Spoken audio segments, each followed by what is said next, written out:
Team India wicket keeper Rishabh పంత్పై మాజీ cricketer Ravichandran Ashwin ప్రశంసల జల్లు కురిపించాడు. రిషబ్ పంత్ డిఫెన్స్ అద్భుతంగా ఉంటుందని కొనియాడాడు.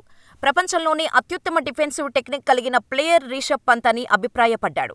ఆస్ట్రేలియాతో 5 టెస్టుల బోర్డర్ గవాస్కర్ ట్రోఫీలో రిషబ్ పంత్ పర్వాలేదనిపించాడు. సిడ్నీ వేదికగా జరిగిన ఆఖరి టెస్టు తొలి ఇన్నింగ్స్లో తన శైలికి భిన్నంగా నిదానంగా ఆడిన పంత్ రెండో ఇన్నింగ్స్లో మాత్రం టీ20 తరహా బ్యాటింగ్తో హాఫ్ సెంచరీ సాధించాడు. తొలి ఇన్నింగ్స్లో నిర్లక్ష్యపు షాట్తో అవుటైన పంత్పై విమర్శలు రాగా, రెండో ఇన్నింగ్స్పై ప్రశంసల జల్లు కురిసింది. తాజాగా రిషబ్ పంత్ బ్యాటింగ్ గురించి మాట్లాడిన అశ్విన్ అతనిపై ప్రశంసల జల్లు కురిపించాడు.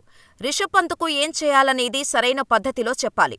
ఆస్ట్రేలియా పర్యటనలో అతను ఎక్కువ పరుగులు చేయలేకపోయాడు. కానీ అందరిలా కాకుండా మెరుగైన ఇన్నింగ్స్తో ఆసీస్ పర్యటనను ముగించాడు. ఇప్పటికీ రిషబ్ పంత్ అసలు సామర్థ్యం బయటకు రాలేదు. అతను అన్ని రకాల షాట్లను ఆడగలడు. Sweep, reverse sweep, slog sweep, upper cut ఇలా ప్రతి షాటు ఆడగలడు. అయితే ఇవన్నీ హై రిస్క్ షాట్లు. అయినా అలవోకగా ఆడేస్తాడు.